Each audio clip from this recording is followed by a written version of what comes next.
My sister is in the process of moving. They are selling their very first house that they've ever lived in. They're moving from Florida to Kentucky for a new job. And my 5-year-old nephew is less than thrilled about this idea. It's been a pretty sudden move. They accepted an offer on their house last weekend. They're actually moving this coming weekend. So they are finishing some last-minute repairs on this house that they have fully remodeled, and they're having all the feels. Excited, sad, uncertain, exhausted. You all have moved before. You know what it's like. And my big sister instincts are kicking in like no other. I'm desperate to do something to help. So I've been researching apartments for them because they actually don't have anywhere to move yet. So they have hotels lined up on the way to Kentucky, but have nowhere to actually go when they get there. I've been sending books to my nephew to help him get excited and feel more comfortable about moving. And I've been looking at flights to Florida every couple of days. And then I have to remind myself that it's actually not helpful to have another person in the midst of boxes and moving vans and taming this instinct that I want to go and help with them. Because I'm so anxious and excited for them. And I ache for the loss of this home that they've built together. This desire for a home is so ingrained in us. There's that joy and excitement of buying your first home. There's the longing to be home for the holidays. And there's memories of our childhood homes that stick with us throughout our lives. This human desire to settle down and put down roots is so strong. And it has compelled the people of God throughout our existence to have a home of our own, a church, a gathering place, and to have a home for God, somewhere we know we can find God and know that our prayers will be heard.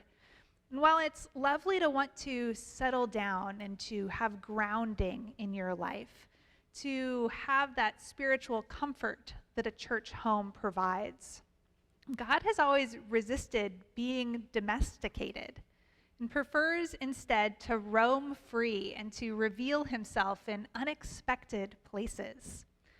Over the years, God's people have tried to settle God down in various ways, whether it's a tent in the desert or a house in the promised land, a temple in Jerusalem. Time and time again, God has shunned this effort to contain him and invites us to discover him in the world around us. The book of Acts highlights this tension between God and God's people and this desire to be settled and this desire to run wild. And we hear Stephen, this early follower of Jesus, describe this progressive domestication of God and God's ultimate rejection of being contained into an earthly home and instead choosing to have the heavens as his throne over all of creation. So I invite you to hear God's word for us today from Acts chapter 7. Our ancestors had the tent of testimony in the wilderness, as God directed when he spoke to Moses, ordering him to make it according to the pattern that he had seen. Our ancestors, in turn, brought it with Joshua when they dispossessed the people whom God drove out before our ancestors. And it was there until the time of David, who found favor with God and asked that he might find a dwelling place for the house of Jacob. But it was Solomon who built a house for him. Yet the Most High does not dwell in houses made with human hands. As the prophets say, "The heaven is my throne, and the earth is my footstool. What kind of house will you build for me, says the Lord, or what is the place of my rest? Did not my hands make all these things?" For the word of God in Scripture, for the word of God among us, and for the word of God within us. Thanks be to God. There's something intrinsically comforting about locating God in a physical place. It's easier to define and to understand God if we can box him up a little. And it's easier to control who God is and how God behaves if we draw lines around where God is located. And it's so much easier to keep the right people in and the wrong people out when we build physical walls and doors to regulate who comes in and out of the holy space. And yet, as much as we've tried to domesticate God over the years, God wants nothing to do with it. And while our natural desire for safety and predictability and comfort drives us into places like this beautiful church building, God has other things in mind for us. And one of the things I love about the book of Acts is that God's Spirit is constantly on the move, and it can't be contained by human structure or plans. And as a result, the early church was never confined to a specific location. The church was the people of God in action in the world, and God's life-giving Spirit was evident wherever God's people were. We saw miraculous healings and deep community and lives transformed by the power of God's love. And sure, there were places that the early church physically went to gather throughout the city, but the purpose wasn't the gathering. The purpose was to come and be together and then to be sent out into the world again. God didn't sit in the building and wait for God's people to return, but wherever God's people went, God was. The power of God was at work all around them. And yet still we see this temptation to settle God down, to locate and tame God so that we can have a better understanding of God. We do that today as well, through simple and innocent things like telling kids that the church is God's house, which I have said to my son. Or when we insist that you can only be a faithful follower of Jesus if you're sitting in the pew each week. Or when we care more about the state of our building than we do about the ministry God has called us to. Because the reality is, no building, no matter how beautiful, can contain God. God isn't looking to settle down. And God makes that clear to us in our scriptures today when he says, "The heaven is my throne and the earth is my footstool. What kind of house would you build for me? What kind of place is my rest? Do not all these things belong to me?" It's hard to argue with that kind of logic, that God doesn't need this beautiful sanctuary, though I think sometimes we need it. But what could we build that was more beautiful than a sunset or more majestic than the waves? God's reminding us not to take ourselves too seriously, because the church building isn't the purpose of the church. Because what we have here in this building and in this campus is a tool for ministry, a resource to help us do the work God has called us to. But the church building itself isn't the goal of ministry. It's a way that we encounter God. It's a way that we create space for beauty and wonder. It's a way that we gather with our children and share our faith with them in meaningful ways. But this space isn't a priceless heirloom that needs to be guarded at all cost, but it's a gift that's meant to be used and shared. You know, I hated during the height of COVID when so many of our rooms sat unused for weeks or for months. When we started to regather, the staff went and looked through some of the rooms we hadn't used for a while and found all sorts of expired things in our refrigerators and freezers. And we found all sorts of corners of the church that hadn't been vacuumed for bugs since we had closed. And it felt like such a waste of time and energy and resources that we just spent maintaining this building that none of us got to use. And my heart broke knowing that this beautiful campus sat here empty all week long when there was such a need for us to gather and to serve our community and to worship together. And I've absolutely loved seeing our campus come alive again these last few months, whether that's concerts or small groups or children's activities or worshiping together again. And yet there's so much more that we can do.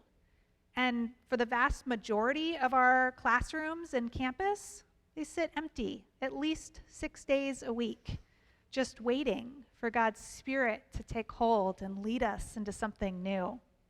You know, I dream of the day when our campus overflows with energy and activity, when empty classrooms find new life and the community can find a home here in this space. Part of our vision as a church is that we would become a central hub for our community, a place of gathering and connection that serves not only our church family, but our community at large as well. And we have the opportunity to lean into God's calling together today, to use this gift, this space we've been entrusted with, to seek justice for the marginalized and to feed the hungry and to be a place of sanctuary in a chaotic world. Our campus is one of the tools, one of the resources we have to do that work. And I've seen our heart for our community blossom over the last few years. And I know that we are already doing this in miraculous ways. I'm so thankful that we have the space to store and sort food. And because of that, we've been able to give away 19 tons of food this past year to our community. Or that we had a vision to install a playground for our community that's brought joy and delight every single day to our campus since it was installed here. I'm thankful that we have the opportunity to create moments of stillness and wonder through things like our Taizé services or the concerts that we host here, for people to sit in the presence of God and to be transformed by God's love. I wonder what it would look like for us to live more fully into this invitation to be a central gathering place for our community. I imagine what it could look like for us to be a place of neutral gathering, to have discussions about important issues, whether that's addressing homelessness here in the Valley or talking about how to curb gun violence in our country. I imagine what it could look like if we stewarded our grounds to create more places of shade and beauty for people to gather and connect, or gather to play, or to sit and to encounter God's Spirit. And there's a dream of cultivating our landscape to be more drought tolerant, to have more places to sit, to rest, and to be together with one another, to encounter God's love and beauty and wonder. Or I imagine what it could look like if we filled our empty classrooms throughout the week by partnering with more organizations like Music Together, which is this great local group that teaches music to 3-year-olds, and they gather a couple of times a week in our godly playroom, and they delight and they wonder together. There's so many different ways that we could bring joy and wonder here to our campus and to participate in what God is already doing in the world around us. So many ways for us to embody these kingdom values of justice and hope and hospitality. We can't do everything. There's not enough time or energy or resources for us to do every need that we see. And God doesn't expect us to. God expects us to do our part and to be faithful in our part. And just as the church is most effective when we find that place where our natural passions intersect with the needs of the world, those are the moments that we have seen God's faithfulness and God's Spirit at work.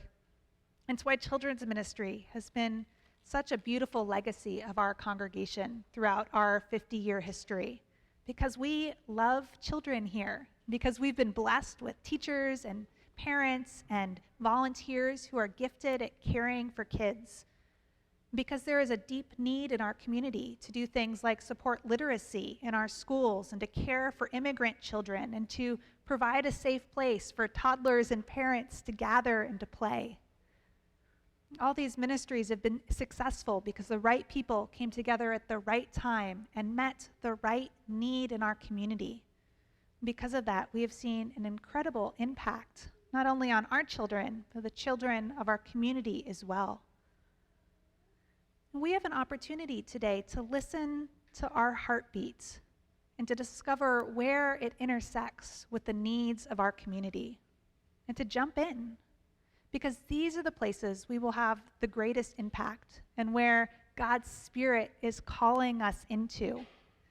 Today, we have the opportunity to listen to what we are excited about, what brings us joy and energy, and to find those areas around us that needs our passion and our care.